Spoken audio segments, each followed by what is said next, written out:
Yo, listen up, it's time for a tale about a podcast that'll leave you frail. Hard way wrestling coming at you raw, bringing the heat, breaking every law.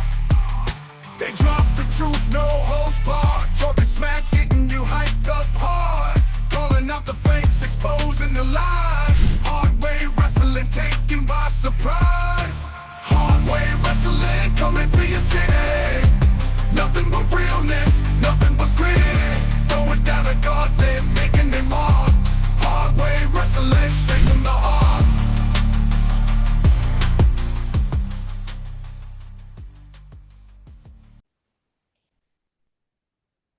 Ladies and gentlemen, welcome to Hardway Wrestling NXT Shakedown, ladies and gentlemen. We are so happy to have you here. We have a lot to cover. Today we are covering the events of Battleground on Sunday, and we're going to cover the NXT show from last night as we record Tuesday. This will be coming out on Thursday. But from the NXT show on Tuesday, we're going to be covering that very quickly. But there's a lot to get into. But before we get started, just want to say, Hardway Wrestling, we're a fans of English. I'm going to work today. Fan-supported program. So please go out there and give us a thumbs up on YouTube and Facebook and Instagram and wherever you find us. Give us the like, the subscribe. Give us all that stuff and show your support for Hardway Wrestling. We'll talk a little bit more about that at the end, as well as our Patreon and our the new champion of the predictions challenge. We'll talk about that a little bit more here at the end. But let us get going into NXT Battleground, which was Sunday. Yep. What was the date on that? What was that was race day for us. Yeah, that was race day for us. So that would have been Sunday. Hold on. That would have been the 25th. 25th of almost in October. 25th of May. You can like the rest of the year first. So obviously there are a lot of matches to be had. Some good ones, some meh ones as I watch the highlights. Starting off with Sol Ruca and Kalani Jordan for the Women's North American title. Yep. I think you can agree with me that the most impressive moment of that match is Sol Ruca hitting the Soul Snatcher from the top rope, getting the win. Yes. Very, very impressive. This match was honestly, again, there were a few points in the match where I sat back and I was like, okay, you know, like it wasn't like major botches. It wasn't like watching Saturday night's main event with the friggin' US title match. It was actually like there was a few little, whiffs here and there, but overall, Sol Ruca and Kalani Jordan did an absolutely amazing job, and that Soul Snatcher was amazing. Unreal. So obviously Sol Ruca retains her North American title. There weren't a lot of title changes as we kind of predicted. There was only really one major one, but that'll be at the end of the show or at the end of this rundown. The next match would have been Josh Briggs with Hank and Tank versus the Culling. Yes. The funny thing is, when watching the highlights on YouTube from WWE itself, the only highlight they had was after the match. They never had the beat down of the Culling, which led to the return of Inamura, which I was actually very shocked at because I was from what I have not done as much research as I probably should have on this, but my thought was Inamura is a Japanese wrestler, and I thought he had a previous commitment over in Japan, so he was going to be gone for a while. But he came back rather quick. I mean, he came back in less than 2 weeks. So that was a very interesting end to that match. There was a lot of good heavy high spots in this match. Just go off that. I mean, the one thing that Josh Briggs did hits an impressive big man moonsault. Yes. Josh Briggs, the one thing with Josh Briggs that always gets me, and like with a lot of guys, a lot of big men that can move like that, a guy reminds me of a guy like Mike Awesome, a guy who was incredibly athletic for his size. Mike Awesome could hit moonsaults like that. I remember seeing matches he did in ECW where, just boom, boom, boom, hitting high spots. Josh Briggs really reminds me a lot of that. So there was a Oh yeah. lot of that going on from Josh and from Hank and Tank as well. But yeah, it was a good match. Hank and Tank and Josh Briggs take the win, but like we Yep. said, beat down at the end. And then the return, oh gosh, can you have her name listed? I don't remember if you have her name listed. The girl that went out for the chair. Oh, Dame.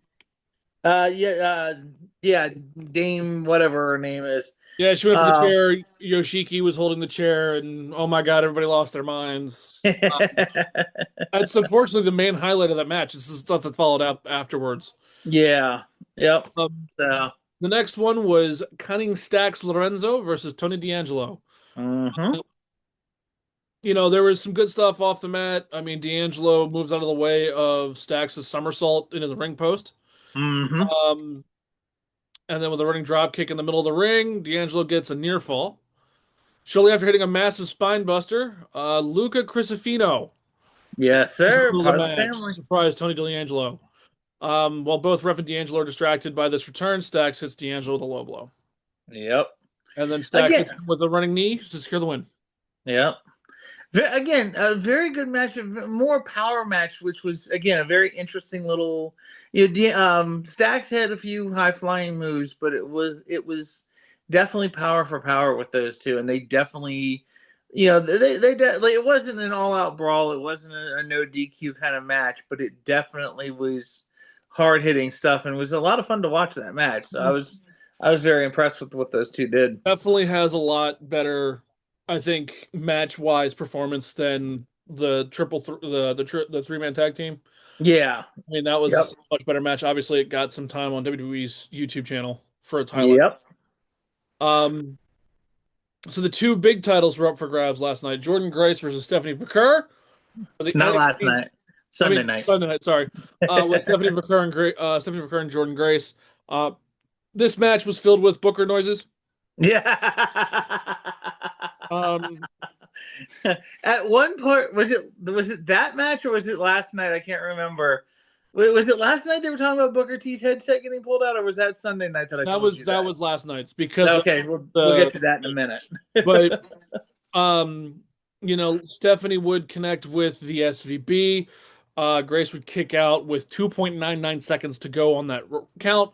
Yep. The top rope, Vakura hits the hollowed being to retain her belt. Jordan Yes. Grace falls. Now, with that being said, at the point in time, the belt was still on Stephanie. We'll get to that later. Yep. But through the rumor mill, both women are going to be being called to the main roster soon. Yep. Which, I mean, it's about damn time. I mean, Yeah. that women's roster needs a fucking upgrade. Stephanie Vaquer will go to Raw, Mm-hmm. and Jordan Grace will be going to SmackDown. And we'll get into this at another point later, but I honestly, you and I need to have a discussion about this on air. Like, just the thing that, again, I was under the impression that these women were going to stay in NXT for a while. Not that they need necessarily all the support, but yet the three women that I've always said had the most, the most cachet, the most to offer NXT was Julia, Jordan Grace, and Stephanie Vaquer. These are three women that could help continue to make the women down there in NXT better, but also they could be still used on Raw and SmackDown, but yet be available to that NXT brand. I really thought there was going to be a nice women's revolution coming out of NXT, or being a part of NXT for a while, and then coming up to the main roster. And now all of a sudden, Julia's on SmackDown, Jordan Grace will be on SmackDown, and Vaquer will be on Raw. And it's like, wow. I mean, again, I'm not necessarily mad about that, but I'm also obviously Triple H is seeing that the ratings when it comes to probably the women's matches, I'm assuming if we had to guess, they're pumping in crowd noises for the women's matches more often now lately. Yeah. So it's time to get the electricity back up for the women's division because it hasn't been that great the last, I would say, 4 to 5 years. Yeah. So and they are coming up on which I still think they could have used them in NXT even with the Evolution pay per view, but they're coming up on Evolution 2, the all women's pay per view. So I can see it, but at the same time, I'm surprised by it. yeah, So well, we'll see obviously what we'll keep you happens. guys up to date on those moves. Yep. Obviously it's going to be, if we do post, it's going to be either on this show or Facebook for our announcements. Yep. Uh, the next match is up for the other title from Sunday night, Oba Femi versus Miles Bourne. Um, this seemed to be like your cut and dry big man power moves for both of them. Um, I mean, Bourne was literally caught and picked up and just yeeted across the floor, across the ring. Several times in different moves, which was again like we expected that, but at the same time, like I was kind of hoping to see the more quick side of Miles Bourne and the like the explosiveness of the speed of Miles Bourne come out Yeah, a little bit it more. seemed a little sluggish for Miles. I mean, obviously, when we Yeah. talked about this show last week, he picked up the title belt, and obviously that's the kiss of death for any person. Um, but I mean, really, the only one that had any sense of urgency was Obafemi. Yeah. Especially when Obafemi got frustrated that Miles Bourne kicked out from the first fall from grace power bomb. He literally picked him up, started playing with his food. Yeah. Miles Bourne and tossing him across the ring. Oba would then hit him with two consecutive fall from grace power bombs. Hmm. Obviously, Miles Bourne is knocked out, and Obafemi retains his NXT title run. Yep. Again, like you said, kind of a cut and dried match. Like I said, wanted a little more out of this, but it is what it is. We knew Obafemi wasn't going to lose his title to Yeah, Miles Bourne, so and Miles Bourne has a future ahead of him. Obviously, we'll get to that a little bit later, but um, yep, so now the last match, prehistoric, yep, a TNA belt is being defended on a WWE PLE. yep, Um, it's funny. We didn't really get a chance to watch this because we got back from the race and we were pooped. yeah. Um, I watched a good bit of the pay per view. I fell asleep through Obafemi and Miles Bourne, so I ended up going back today and rewatching both that and this last match, Trick Williams versus Joe Hendry. So I got to actually see the whole thing all the way through. And this match I actually enjoyed, and I actually have become a bigger fan of Trick Williams because of this. yeah, I mean, Uh, he had a solid match. I mean, there were several moments. I'm going to start this off with. I honestly thought Booker T was done with wrestling. But yeah, obviously he's produced a mini me yeah. because Trick That's Williams exactly brought out that's what I was gonna say. literally Yeah, brought out Trick Williams to do the spin Rooney in the middle of the fucking ring. and I don't not know only why that, we but needed that again. I was good without it, but of course, while he was doing his little celebration and showing off, Joe Hendry hits him with a rock bottom.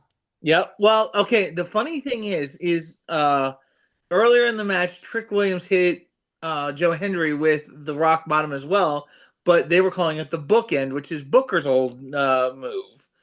And then so I was like, and he Call him hit it, Williams T. yeah.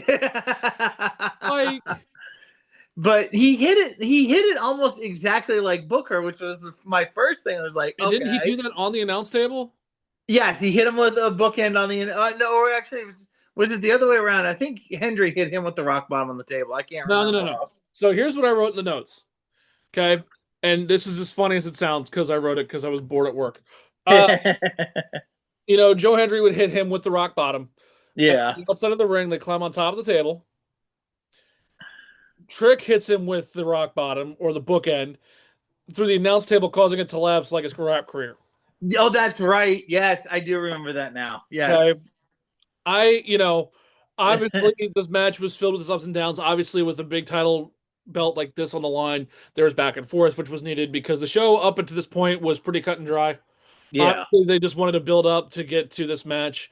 But Trick Williams tried to use the belt as a weapon, but would be stopped by the ref, and Hendry would take advantage, would roll up Williams to a near fall. As Hendry lifts Williams for the standing O, Williams gets Hendry right in the eyes. And then Williams drops Hendry face first on the TNA title belt. Trick will take advantage and hit Hendry with his trick shot. Yep. Means Trick is the first WWE active roster to win the TNA belt on a WWE PLE. That was not good. Sorry, ladies and gentlemen, my power just decided to go a little screwy on me for a sec. But I mean, that match, looking at the highlights, I kind of wish the Josh Briggs Hank and Tank match didn't exist. Yeah, they could have gone a no little longer. Purpose anywhere serving storyline. The culling, great. They're showing that they're still a faction. Yeah. I mean, you could have literally had Josh Briggs do a meetup with Yoshiki somewhere else outside of this PLE, in my opinion, but that's just me.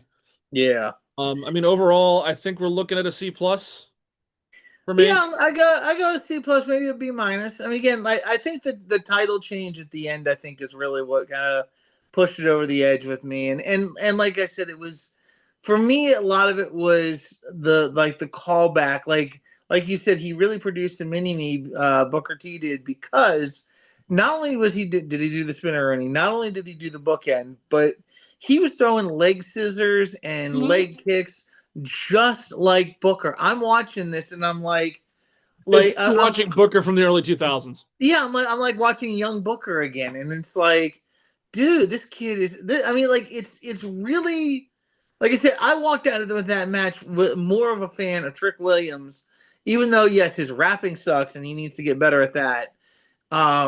His in-ring work is very reminiscent of Booker T, and I like that. Again, Booker had a unique style, and it makes him more unique because yes, it's a callback, but it's a callback to in a way, very quick. I'll explain it very quickly like this. Most people, when you see somebody use the rock bottom or the bookend or any other, like even the Stone Cold Stunner, you look back at it and like, well, okay, that's cool, but that guy isn't here. Like, you see Kevin Owens doing the Stone Cold Stunner. Well, there's no Stone Cold, so it can be a disappointment to fans sometimes.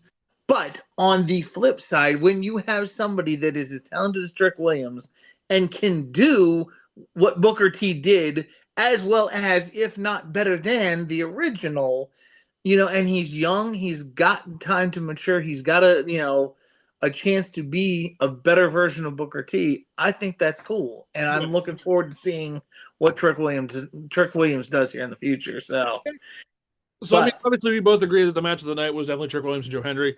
I agree. The build up for that match was much better planned than the other matches. Yeah. But I mean, a C+ average for the actual show itself. And I think we can now move on into the aftermath. Yep. Battleground, which was NXT last night. Sadly, back in its home arena because ticket sales were so low they couldn't really fill up the Tampa Bay arena. Yeah. But this night started off heavy. Yes. Yeah, very much so. So the first match of the night, and in my opinion, I'm just going to be honest with you, that was the match of the night for me. Yep. The North American title, Ricky Saints versus Ethan Page. And this was on last night's, which was the 28th of May. No, today's the 28th. This is 27th. Today's the 28th? Okay. Yeah. Anyways, continue. The same issue this morning. But yeah, this is last night's episode, which is the 27th of May. This match, holy crap. Yeah. These two work so well together in the ring. It was filled with pure tension.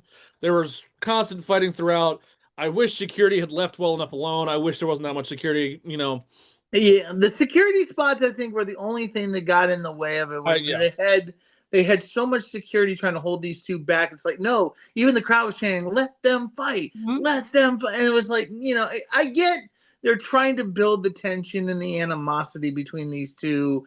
But at the same time, in my view, I think what they should have done is just had Ava come out there and make this let them go, false count anywhere, no disqualification, just let them fight for this. Because I mean, it just it seems like that's what they wanted to do. And it would have worked. And now it did work in the way that it worked well in the way they did it, but the security spots I think cluttered up the match a little too much. Yeah, I mean this is all like extracurricular stuff outside the match. The match itself has got to be like a B plus almost for me. Probably B. Yeah, B plus. Yeah, I'll give it that. About there. B or a B plus. Yeah, okay. About in that middle area. The match itself, like I mentioned in my my notes for this episode, this match was a great motivator to get the crowd going for the night. Especially, and as we talked about this last night, the chair spot. Yes. First off, I want to give WWE's cameraman a huge kudos because the angle he had on that sold the crap out of that chair shot. Yeah, it looked like Ricky got impaled by the chair. And just to explain the spot very quickly, they had a chair upside down with the legs pointing up, and Ethan Page, I don't even know, just throat dropped Ricky. Ricky I think it was kind of like a cutter. Yeah, it was like a cutter onto the braces of the two. Right about here. Yep. And right across with the throat. And the way it looked, he looked like the chair leg went right through the bottom part of his jaw. Yeah. The chair shot, I mean, the camera angle that was just unreal. Mm-hmm. Obviously, Ethan Page would take advantage of this injury. Later on in the match, he would snap the top rope back into Ricky Saint's throat, dropping Saints and picking up the win to get the title. So we now have a new champion, North American title holder, Ethan Ego Page. I mean, that match was just unreal. It was a great match, and like we said before, these guys work honestly so well with each other. They are two of the best guys. Like I said before when they came out of AEW, they are like they were never given the chance to do what they could really do, and they're really showcasing now how good of workers they really are. So I'm happy to see this. Speaking of AEW and its gold trash, we have the next match, which is Mike Santana versus Tatum Heights from NQCC. Obviously, I liked Santana and Ortiz back in AEW. They're a great tag team match. The energy that Mike Santana brings to the ring is unparalleled to anyone, in my opinion, in that TNA locker room. I mean, Hendry brings the energy, but this guy's got a different energy. Yep. Since the buyout from, for TNA and WWE, I think he'll be a great star for the future going forward between the two brands. Yep. This match was filled, like I said, with a lot of energy from both competitors. They were moving. And, Santana hit an impressive super kick on Heights and then caught Heights on his shoulders and was dropped onto the mat. Santana hit the spin the buck into the win on Heights. Yep. NQCC was not happy with this loss because they were ringside. And, Santana being the way he is, he's the sportsman of TNA, put out his hand for a handshake, and Heights accepted the handshake and hoisted his arm, and you can see in the lower corner of your screen that they were not happy with him accepting this handshake at all. Yeah. No. With NQCC, they're about to break. Yeah, I think so. Next Tuesday, Miles Bourne faces off with the leader of NQCC for his separation from the group. Yep. I think once he gets away from the group, I think he'll have a better shot going forward to even challenge for North American title for Ethan Page or even the NXT title later on down the road. Yep, exactly. So the next spot is TNA Champ speaks for the first time. Mm-hmm. Trick Williams, or as our illustrious person, the director of authority, Santino calls Tricky Williams, pretty much told him last night after saying all of his filth that he's going to be a fighting champion no matter what. Mm-hmm. Obviously I'm assuming they're trying to get him to go heel with this. He's really a babyface with the belt. Obviously with his 2 days of having the belt. Yeah. Gonna make this quick. We got 10 minutes left. Time flies when you're having fun, ladies and gentlemen. Darn right. But yeah, I mean, other than that, I mean, he already talks about how he's like Kurt Angle, AJ Styles, Drew McIntyre, Bully Ray. I mean, obviously, turning on the crowd like usual. You guys turn your back on me, I'm turning my back on you. But he already has a title defense next week, and it's against Yes. Mike Santana. Yes, sir. So that'll be great. I mean, Santana dropped some truth bombs last night. Yeah. He roasted him. Yes, he did. He did a much better roasting than Trick Williams has ever done. This match and this whole thing, this next one is a women's match. I was confused by this match. This won't take long because this is weird. It shouldn't even be on a card. Jaida Parker versus Tatum Paxley. Yep. The way this whole match ends is because Paxley gets distracted by her dolls. Yeah. Jaida hits her hypnotic for the pin and wins. Okay, cool. Thank you. Bye. Yeah, not That's a big fan of it. Kind of like I watched it. I was like, I like Jaida Parker, but nah, this match wasn't. Yeah, Jaida Parker's a great worker, but this whole Paxley storyline, I think, is about to. We could be seeing her release at some point. I think they're getting ready to write her off TV. I think with the story. So, Could be. that's just me. The next one is Jasper Troy versus Dante Chen. Now, this is Jasper Troy's first official match. Yep. He's the winner of the LFT program. program. Good for him. His mantra is big powerhouse, for sure. I think once he gets himself established on the NXT roster, I think the crowd will respond to him a little bit more. Yeah. Because the fans weren't really involved in that match last night as I was watching it. I mean, they were kind of behind him. He definitely got the crowd into it, but it wasn't like a full-throated response. Yeah. So they're still trying to feel him out after his attack on Obafemi last week. So they're trying to place him somewhere. Yeah. Obviously, if I remember correctly, Jasper Troy did win this match in his debut. Say again. You froze up for a sec. I think Jasper Troy did win this match, if I remember correctly. Yeah. No, he did. Yes. And Obafemi came out and said he is on his radar. Yeah. Exactly.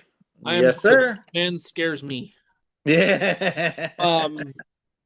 Obviously, there's some additional spots throughout the rest of the night. The next match and the final match, which, may I just say, stunned everybody. Yes. Even the picture of the announcer looked like he had no idea that this was happening. So Stephanie Vaquer put up her title for last night's main event to Fatal Attractions. Oh, cannot think of her name. Hold on a sec. Oh, God. You would have to be an unprepared. I was busy. Yeah. Forgot to finish. Keep going with the match, though. I'll find the name. This match was filled with back and forth. Obviously, Fatal Attraction is still on its fritzes a little bit because the one tag team partner, Henley is her last name? Fallon Henley, and then the other girl was... Fallon Henley wishes she was the one getting the title match because she felt she deserved it more. The other one pretty much left Stephanie Vaquer and still got the match. Yeah.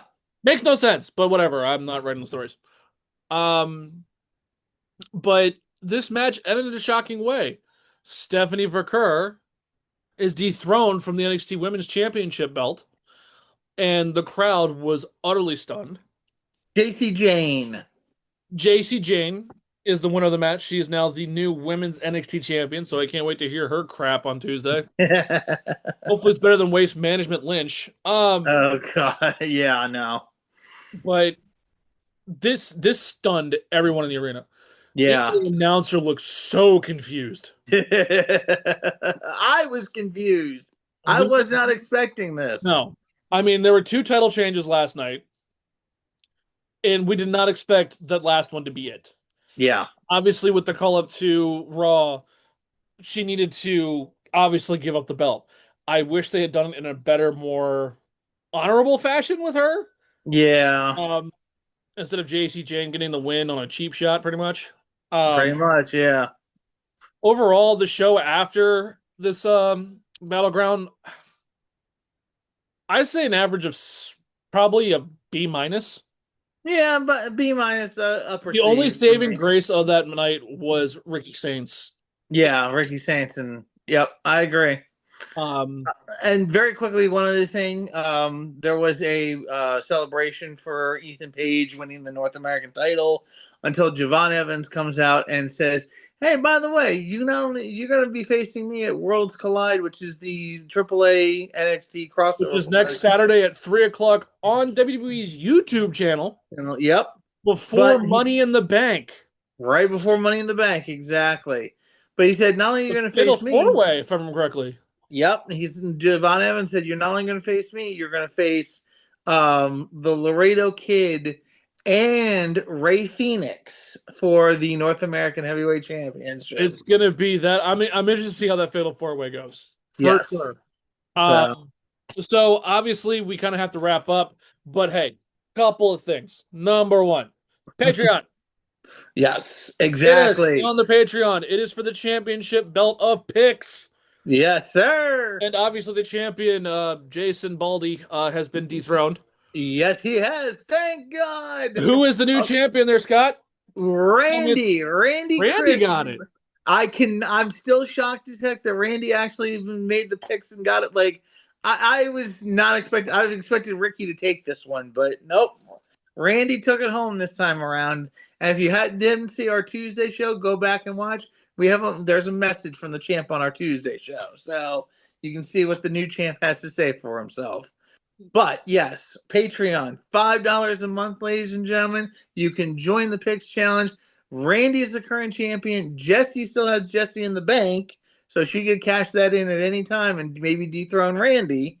But get in on that. Have some fun with us. Join up with these picks. It's a lot of fun to do when you can just making it's fantasy football for wrestling fans. It's absolutely a lot of fun. You really can't.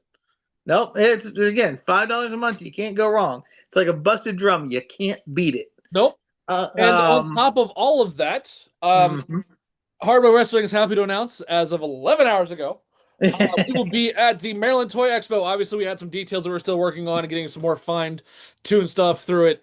The Maryland Toy Expo, that's happening the weekend of June 14th, Saturday.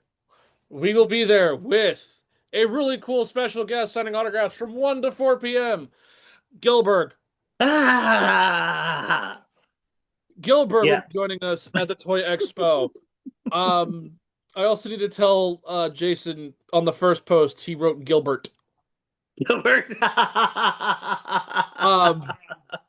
But seriously, if you're in the area for the Maryland Toy Expo, if you're coming in from anywhere else around the tri-state area, hit it up. Yep. Unbelievable toy show that takes place in 2 big buildings with a ton of tables, going from comic books, video games, 3D printed art, to a whole bunch of different stuff. Definitely a ton of fun. Yep, so much fun. We have an absolute blast. We did this last year, minus the Gilbert, but we're doing it again. We're coming back for our second year at Maryland Toy Expo. Yeah. You guys will love it. It'll be better because I'll be there. Yeah, there you go. Exactly. You actually get to meet Wyatt and have some fun. Making fun of him while we're there. That's going to be a good time. I'm better looking than you. Anyway, so please also remember to like and subscribe for the channel. Obviously, all this content goes up on YouTube usually the day after, and it will be up on podcast shortly thereafter as well, wherever you listen to your podcast, Spotify, Apple Music. What? If you want to join us live on occasion, we will be live on Twitch most of the time. Mainly our Tuesday night show is the one to watch. Not Twitch, YouTube. Whatever, YouTube, Twitch. It's about the same thing. All right. Well, other than that, have a great evening. We will see you guys next Wednesday for the Tuesday night review of NXT and Shakedown.